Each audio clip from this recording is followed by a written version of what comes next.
Assalamualaikum warahmatullahi wabarakatuh.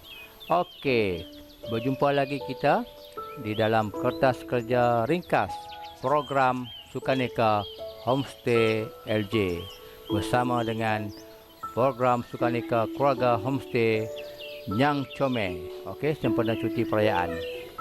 Okey, pengenalan untuk program Sukaneka Keluarga Homestay LJ iaitu family Nyang Comel dianjurkan bersempena cuti perayaan bagi memeriahkan suasana percutian serta mengeratkan hubungan silaturahim. Okey, objektif program program kita ni adalah untuk mengeratkan hubungan silaturahim antara tetamu dan ahli keluarga, memupuk semangat kerjasama dan perpaduan. Okey, bla bla bla bla. Okey, pada 25 Mac, iaitu pada pagi ya, pada pagi dekat sini pukul 3 kan, sebenarnya dekat pagi, sebelah pagi pukul 10 pagi, kita akan memulakan upacara Sukaneka. Okey, Sukaneka yang kita akan adakan adalah basic adalah 10 acara. Di sini saya nyatakan beberapa acara Sukaneka yang kita akan ambil. Di dalam ini semua adalah ada banyaklah, lebih pada 10. Dan kita akan pilihlah yang mana yang kita rasa sesuai untuk kita lakukan pada hari tersebut. Okey, contoh Sukaneka yang kita akan buat adalah seperti 7 selipar, iaitu 7 ting susu. Okey, bowling buah kelapa, isi ayak dalam botol, bawa bola pingpong dalam sudu, bola jaring profesional, lontar buah dadu gergasi, tiup belon dalam cawan, badminton profesional, sarung kain pelekat, pindah bola guna gelung dan bermacam-macam lagi lah. Kita tengok dalam 10 acara yang kita buat ni, kalau masa cukup kita buat 10 je lah. Kalau masa cukup lah. Kalau masa tak cukup, kita buat 10 sajalah. Kalau masa lebih, kita akan tambah lagi lah. Tambah lagi pada acara yang lain. Okey, di sini saya nak ceritakan tentang pemberian markah untuk Sukaneka. Kita cadangkan kita akan buat menggunakan sistem point.